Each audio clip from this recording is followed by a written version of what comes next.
দলীয় প্রতীক হিসেবে শাপলায় চায় জাতীয় নাগরিক পার্টি এনসিপি। এজন্য নির্বাচন কমিশনে আবারও আবেদন করেছে দলটি। একই সাথে তালিকা থেকে আওয়ামী লীগের নৌকা প্রতীক বাদ দেওয়ার দাবিও জানিয়েছে তারা। প্রধান নির্বাচন কমিশনারের সঙ্গে বৈঠকের পর ব্রিফিংয়ে এসব তথ্য জানিয়েছেন এনসিপির নেতারা।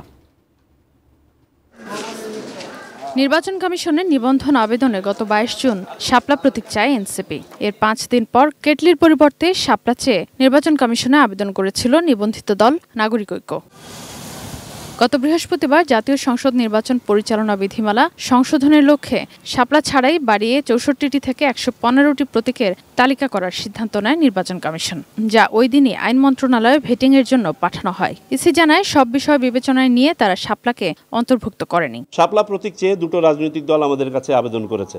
এরপর রোববার দলীয় প্রতীক শাপলা চেয়ে প্রধান নির্বাচন কমিশনারের কাছে আবারও আবেদন করে এনসিপি। সকালে নির্বাচন ভবনে প্রধান নির্বাচন কমিশনার এএমএম নাসির উদ্দিনের সাথে বৈঠক করে দলটি। ৫ সদস্যের প্রতিনিধি দলে ছিলেন এনসিপির মুখ্য সমন্বয়ক নাসির উদ্দিন পাটোয়ারি, দক্ষিণাঞ্চলের মুখ্য সংগঠক হাসনাত আব্দুল্লাহ ও উত্তরাঞ্চলের মুখ্য সংগঠক সার্জিস আলম। পুনর্গঠন করবে অনেকে তাদের ব্যক্তি জায়গা থেকে। প্রায় ২ ঘন্টার বৈঠক শেষে ব্রিফিংয়ে এনসিপির মুখ্য সমন্বয়ক নাসির উদ্দিন পাটোয়ারি বলেন, দলীয় প্রতীক শাপলা পেতে আইনগত বাধা নেই, তাই শাপলার জন্য প্রয়োজনে রাজনৈতিকভাবে লড়বে দলটি। অ্যান্টিব্যাকটেরিয়াল অ্যাডিটিভ যুক্ত সেরা ওয়াটার ট্যাঙ্ক বিশুদ্ধ পানিতে ব্যাকটেরিয়া জন্মাতে দেয় না। আমাদের শাপলার কোনো বিকল্প অপশন নাই, কারণ লিগ্যাল ওয়েতে আমরা দেখেছি আইনগতভাবে শাপলা পেতে আমাদের কোনো বাধা নেই।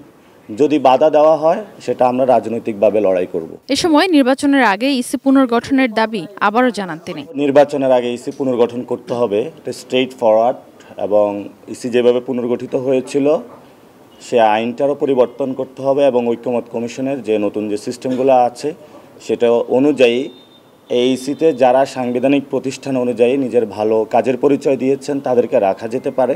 এনসিপির যুগ্ম সদস্য সচিব অ্যাডভোকেট জহিরুল ইসলাম মুসা বলেন, নিবন্ধন স্থগিত হওয়ায় আওয়ামী লীগের প্রতীক নৌকা তালিকায় রাখার কোনো আইনগত ভিত্তি নেই। বাংলাদেশ আওয়ামী লীগের নিবন্ধন কার্যক্রম স্থগিত রয়েছে, কিন্তু তাদের স্থগিত থাকা অবস্থায়ও তাদের যে প্রতীক ছিল নৌকা, সে নৌকাকে কিন্তু এখনও তালিকা থেকে বাদ দেওয়া হয়নি।